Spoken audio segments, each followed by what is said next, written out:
پنځم نمبر قسم هغه الحادي جذباتي دی چې ورته ایموشنل ایتیزم وایي.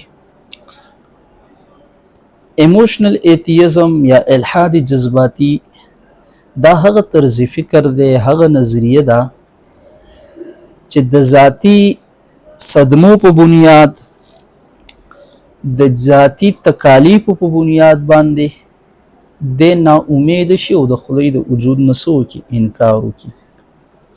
دا زموږ ینګ جنریشن چې کوم په دې علاقه باندې خصوصا پښتونخوا کې یا پاکستان کې، نو دا هغه نوجوانان دي چې کله کله دی په عشق کې ناکامه شوي وي، نو دغه عشق کې ډېر دعاګانې غوښتې وي او دته خپله معشوقه میلاو نشي، نو دی وایي یاره دعاګانې نه قبلیږي او که خدای وی نو زما دعا به قبول شوی وی، نو په دغه بنیاد باندې د انکار شروع کی، د جذباتو تحت راشي.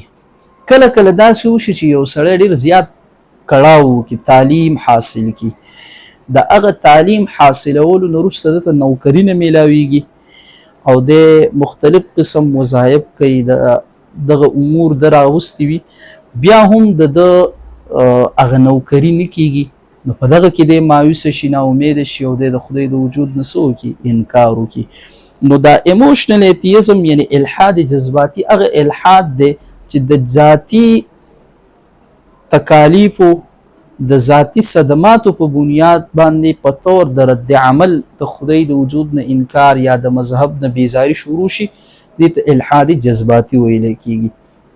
داسې نوجوانان چې دي نو د هغې سره طریقې کار دا به وي چې دې ته به ته حوصله ورکې، بل دې ته به ته وایي چې ګوره دا دنیا خو داسې ده چې دې کې امتحانات راځي او چې کوم سړی الله جل شانه سره زیات تعلق وي، زیات ورته نږدې وي، نو په هغه باندې مشکلات د ټولو نه زیات راځي.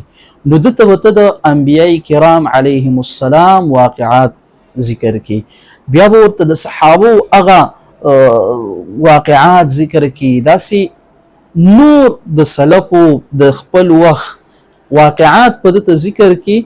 نو دته چې کله ته دغه واقعات ذکر کړي چې دا ګوره په هر نیک سړي باندې داسې قسم واقعات راتلی شي. دویم دته به مفهوم د دعا د قبلولو چې هلکه دعا قبلېدل څه څیز دی. دعا قبلېدل دا دی چې تا یو معشوقه وغوښتل او دا دې تا ته بس بعینه میلاو شي، دغې ته دعا قبلېدل وایي. نه، دې ته دعا قبلېدل مطلب خدا نه دی. د دعا قبلېدل دا دی چې کله یو څیز ته غواړي بعینه تا ته هغه میلاو شي، کله په تا باندې یو مشکل راځي هغه مشکل نه ته بچ شي، کله داسې وشي چې یو لوی نعمت باندې ستا دا غوښتنه بدلیږي اخرت ته پاتې شي. د دعاو مختلف څه دي هغه طریقې دي. نو دا خلقو سره به د داسې قسم ملحد سره چې هغه ته ذاتي ټیسټ رسېدلی وي او د مذهب نه بیزارۍ طرف ته تللی وي، د سره به طریقه دغه وي چې د ته به تسلي ورکې او دی به په کانسپټ او د اسلام باندې څه کې پوه کې. دته به وایي چې ګوره دا خو دارالامتحان دی او په امتحان کې ښه هم راځي بد هم راځي، خو په دې کې به ته صبر کې. اوس دا مشکل راتلل دا په تا باندې مستقل امتحان دی، نو په دې کې که صبر وکړو نو وبشر الصابرین، بیا تا ته څه دی هغه زیری دی. زوایت الحاد جذباتی وہ طرز فکر جو کسی منظم علمی یا فلسفیانہ استدلال کے بجائے جذباتی رد عمل کے نتیجے میں پیدا ہو الحاد جذباتی کہلاتا ہے. یہ رد عمل عموماً ذاتی تکلیف، ناانصافی کی مشاہدے، شدید صدمے یا خدا سے گلہ و شکایت کی صورت میں ظاہر ہوتا ہے. الحاد جذباتی میں خدا سے انکار کی بنیاد ذاتی تجربات علم، ظلم، محرومی یا صدمے پر ہوتی ہے. اس نوعیت میں استدلال پس پشت چلا جاتا ہے اور انکار ایمان ایک نفسیاتی اور اخلاقی رد عمل کی شکل اختیار کر لیتا ہے. اس میں ایسے سوالات نمایاں ہوتے ہیں جیسے اگر خدا موجود ہے تو یہ تکلیف کی اور معصوم. او دی ګوره داسې قسم بیا سوالات کوي، وایي ګوره که خدای پاک موجود دی نو مثلا زما سره دا ظلم ولې وشو، یا مثلا داسې کله کله وشي یو سړی وي د هغه بچي مړه کېږي، نو دوی که خدای موجود دی زما نه دا بچي ولې اخلي، د بل چا نه ولې نه مړه کېږي.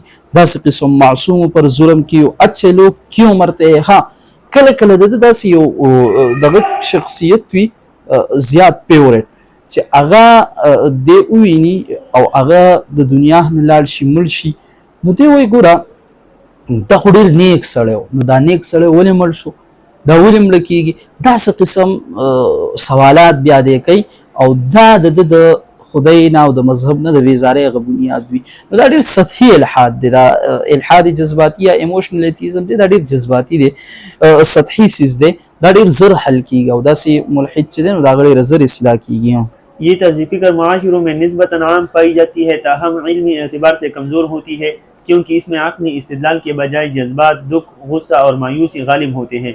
इसी वजह से इस किस्म के इल्हाद का फ़हम ज़्यादातर नफ्सियाती, क्लिनिकल या तजुर्बा हयात के तज्ज़िये के ज़रिए बेहतर तौर पर सामने आता है। मुशाहदा ये है कि बाज़ औक़ात गुफ्तगू, ज़हनी मुआवनत या नफ्सियाती बहाली के बाद इस रवैये में तब्दीली भी वाक़ हो जाती है। او چې کله ورسره دغه شان ته خبره وکړي نو بیا دې څه کېږي، هغه خبره مني او ځای له راځي. بل چې د الحاد